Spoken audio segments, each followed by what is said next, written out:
नमस्कार दोस्तों, आज की इस सैड स्टोरी इन हिंदी में हम कल्पना की दर्द कहानी बताने वाले हैं। कभी कभी अपनों के लिए अच्छा सोचना कब बुरा बन जाता है हमें पता भी नहीं चलता। कल्पना के साथ भी कुछ ऐसा ही हुआ। तो आइए अब जानते हैं कि क्या है कल्पना की दर्द भरी कहानी। कल्पना एक मध्यम वर्गीय परिवार से थी जिसने अपनी स्नातक की पढ़ाई पूरी कर ली थी और अब वो अपने घर पर ही छोटे बच्चों को ट्यूशन पढ़ाती थी। कल्पना का रंग गोरा था और वह दिखने में बिल्कुल गुड़िया की तरह थी। कल्पना के माता पिता उसकी शादी के लिए एक अच्छे लड़के की तलाश कर रहे थे, तभी कल्पना के मामा एक लड़के के बारे में बताते हैं। वो कहते हैं कि लड़का का नाम राहुल है, वह किसी कंपनी में मैनेजर के पद पर है और महीने के 70,000 कमाता है। कल्पना के माता पिता ने लड़के की फोटो देखी तो उन्हें लड़का पसंद आ गया। जब कल्पना की मां ने कल्पना को लड़के की तस्वीर दिखाई तो कल्पना ने कहा, जब आप दोनों को लड़का पसंद है तो मुझे भी पसंद है। अब लड़का और लड़की वालों के परिवार ने मिलकर शादी की तारीख तय कर दी। कल्पना के माता पिता बहुत खुश थे कि उनकी बेटी की शादी एक अच्छे घर में हो रही है। पूरे धूमधाम से कल्पना की शादी हो गई। अब कल्पना अपने बचपन के घर को छोड़कर एक नए घर चली गई। कुछ दिन तो कल्पना को अपने माता पिता और अपने घर की बहुत याद आई। कल्पना की शादी के अब महीने बीत गए थे। अब उसके पति राहुल पहले जैसा व्यवहार कल्पना के साथ करता था।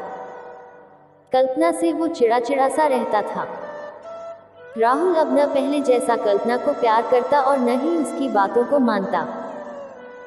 कल्पना को समझ नहीं आ रहा था कि वो क्या करें। वो बस रोकर अपने दर्द को कम करने की कोशिश करती। एक दिन कल्पना को पता चला कि राहुल सिगरेट पीने के बहाने छत पे जाता और किसी लड़की से बातें करता है। जब कल्पना ने राहुल से पूछा कि आप रोजाना छत पे जाकर किससे बात करते हैं, तो इस पे राहुल ने जवाब दिया कि वो मेरे ऑफिस का फ्रेंड है, बस उसी से बातें करता हूँ और तुम अपने काम से मतलब रखो, ज्यादा सीआईडी बनने की जरूरत नहीं है। होली का दिन था। राहुल के कुछ दोस्त उसके घर आए थे। सभी ने घर पर पार्टी किया। उस दिन राहुल का एक दोस्त थोड़ा ज्यादा ड्रिंक कर लिया था और उसने नशे में कल्पना के सामने जाकर कहा, भाभी आप इतनी प्यारी और मासूम हो, फिर भी राहुल भाई दिन भर उस घमंडी नेहा से बातें करते रहते हैं। लगता है कि आप राहुल भाई का सही से ख्याल नहीं रखते। ये सुख कल्पना का शक अब हकीकत बन चुका था। अगली सुबह जब कल्पना ने राहुल से पूछा कि ये नेहा कौन है और क्या लगती है आपकी। राहुल, मैं तुम्हें क्यों बताऊं। कल्पना, मैं बीवी हूँ आपकी। राहुल, देखो तुमसे पहले वो मेरे लाइफ में आए। कल्पना, तो फिर मुझसे शादी क्यों किया। राहुल, बस तुम अच्छी लगी इसलिए शादी कर लिया। कल्पना, अब तुम देखना मैं उस कामिनी लड़की को कैसे सबक सिखाता हूँ। नेहा को कब कल्पना ने कामिनी कहा तो राहुल ने गुस्से में कल्पना को बहुत मारा और उसे कमरे में बंद कर दिया। कल्पना की सास को सब पता था, फिर भी वह अपने बेटे के सामने एक शब्द भी नहीं बोलती थी।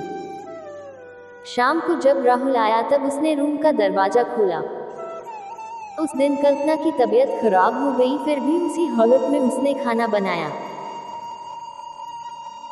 कल्पना ये सारी बातें अपनी माँ को बताना चाहती थी, लेकिन चाहकर भी वह नहीं बता पा रही थी, क्योंकि वह जानती था कि अगर उसके माता पिता को ये सब पता चलेगा तो वह परेशान हो जाएंगे। राहुल अब कल्पना के साथ नौकरानी जैसा व्यवहार करने लगा। छोटी छोटी बातों पे उसे मारता। कल्पना अब धीरे धीरे डिप्रेशन का शिकार होने लगी। उसके दिमाग में गलत गलत ख्याल आने लगे। अब न वो समय पे खाना खाती और न ही किसी से बात करती। आखिरकार एक दिन कल्पना ने रूम में फांसी लगाकर आत्महत्या कर ली। कल्पना ने आत्महत्या का कारण किसी को नहीं बताया, लेकिन उसके सास को पता था कि कल्पना ने आत्महत्या क्यों किया। दूसरी तरह कल्पना के माता पिता का रो रो कर बुरा हाल हो गया।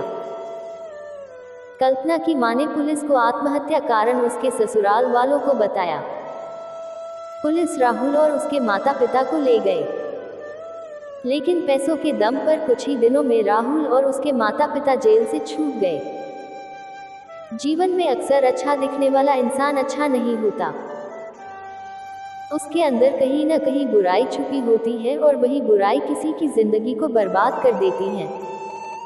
कुछ ऐसा ही कल्पना के साथ हुआ। तो दोस्तों, आपको ये सैड स्टोरी इन हिंदी कैसी लगी, आप हमें कमेंट्स के माध्यम से बता सकते हैं। अगर आपको ये दर्द भरी स्टोरी पसंद आए हो तो इसे अपने दोस्तों के साथ भी शेयर करें।